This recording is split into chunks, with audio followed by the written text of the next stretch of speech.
જેવી લીમડાની છાયા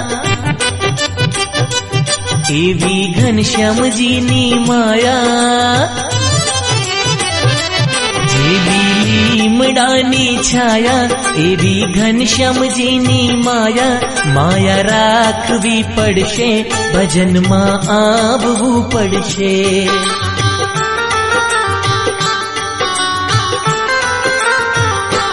જેવી લીમડાની છાયા એવી ઘનશ્યામજીની માયા, માયા રાખવી પડશે ભજનમાં આવવું પડશે।